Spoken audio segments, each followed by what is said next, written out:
Brace yourself. Your daily dose of news starts now. They can't invade our country. You look at that, it almost looks like an invasion. It really does look like an invasion. Florida, just days after announcing he's sending 5,000 soldiers to the Mexico border to guard against migrants, Trump now says he'll triple that number. Municipal elections were a major upset here in Beit Shemesh. The candidate backed by the religious majority did not win, and instead Beit Shemesh gets its first female mayor. Indonesia, divers have finally recovered the black box of the plane that crashed in the ocean. Will investigators finally get clear answers about why the brand new jetliner crashed just minutes after takeoff? But we begin the show in Pittsburgh. More funerals will happen today. The week of grief and shock continues after the worst anti-Semitic massacre in American history. Thanks for tuning in for your Daily Dose. 3 more funerals will begin soon, including for the only couple that was murdered, Bernice and Sylvan Simon. They were actually married at that very synagogue, Tree of Life, 62 years ago. Their children released a statement saying that their parents were the epitome of a happy couple who remained deeply in love with each other until the moment they died together. The third funeral is for Dr. Richard Gottfried, a well-known dentist who often volunteered at free dental clinics for patients who could not afford the care. The man that police say is responsible for all 11 murders is now charged with 44 counts, up from 29 charges previously. Robert Bowers is indicted for first-degree murder and for hate crime charges. Prosecutors say they will pursue the death penalty, and he will be back in court today for a preliminary hearing. There is no mystery at all about the motive. Police say Robert Bowers was armed to the teeth when he walked into the Tree of Life synagogue and unleashed a deadly hail of gunfire for 20 minutes. According to eyewitnesses and police, Bowers shouted anti-Semitic epithets and refused at first to surrender because he said there were still more Jews left to kill. According to his own social media posts, he believed that Jewish money, mostly from billionaire Democratic activist George Soros, was funding the migrant caravan headed towards the U.S. border. He wrote he felt obligated to protect his fellow Americans from, quote, getting slaughtered. President Trump, though, is not changing his rhetoric on that migrant caravan. He continues to insist that the chain of about 3,000 people is an invasion. Here's what he said exclusively to ABC chief White House correspondent Jonathan Karl. They can't invade our country. You look at that, it almost looks like an invasion. It really does look like an invasion. You think those caravans are an invasion? Oh, I think so. I think when you look at some of them, when you look at some of the people within the caravan, yeah, I think it could be considered an invasion of our country. We can't have it. Trump is back on the campaign trail with the midterm elections just days away. He'll head to 11 campaign rallies in 8 states over the next few days. Last night he was in Florida and said he may triple the number of troops along the border.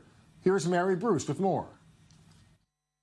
Heading out to make his final push, President Trump is ramping up his polarizing rhetoric on immigration, now ordering a massive troop surge to the border. Mr. President, what do you say to your critics who say you're fear-mongering on immigration?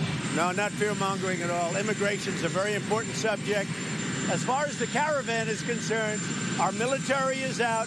We have about 5,008. We'll go up to anywhere between 10 and 15,000 military personnel. Up to 15,000 military personnel, that's roughly the same number of troops serving in Afghanistan, 3 times the number deployed to Iraq.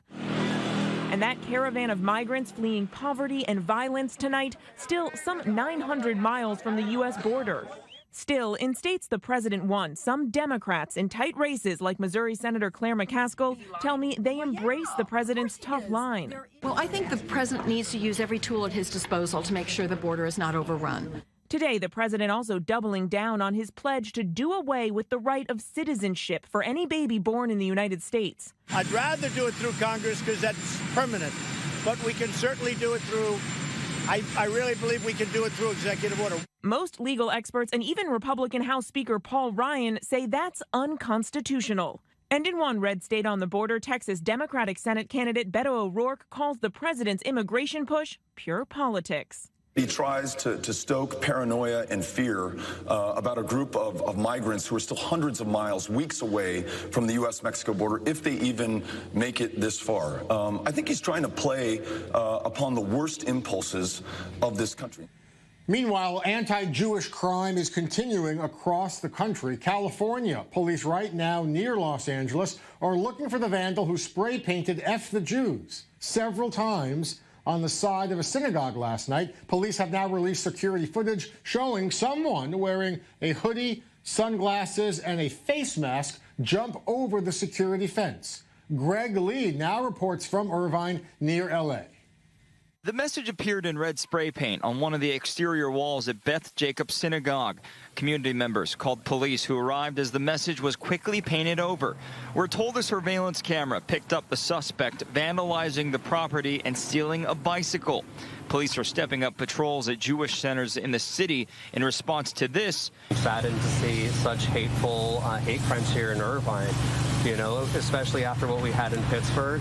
To see this continue, it's really saddening. We responded in the manner in which we did following the Pittsburgh incident by reaching out to all of our partners, ensuring them that we're there for them, and making sure that we stepped up our patrols. And over in New York City, the NYPD is investigating after a block in the Brooklyn Heights neighborhood was defaced with swastikas and racial slurs. Detectives in New York are investigating this as a hate crime. I-24 News correspondent Katie Vasquez reports. The building owner didn't want to be on camera, but says his wife washed off the swastikas and slurs that were here. Police telling us the suspects used chalk. Around 9:30 Tuesday night, a 46-year-old man called police to report the crime. Along 8 properties on the block, there were swastikas and the N-word scribbled. Investigators hoping to use surveillance video to help them find who is responsible. As of now, it is being looked at as a hate crime. Garden Place is a tight-knit block that is hosting a special Halloween event tonight for children where they can go trick-or-treating. One neighbor whose house was tagged spoke off camera and believes it looks like something a child would do and may have been a prank. However, others say the hateful message behind it is anything but a joke. I didn't see what had happened myself.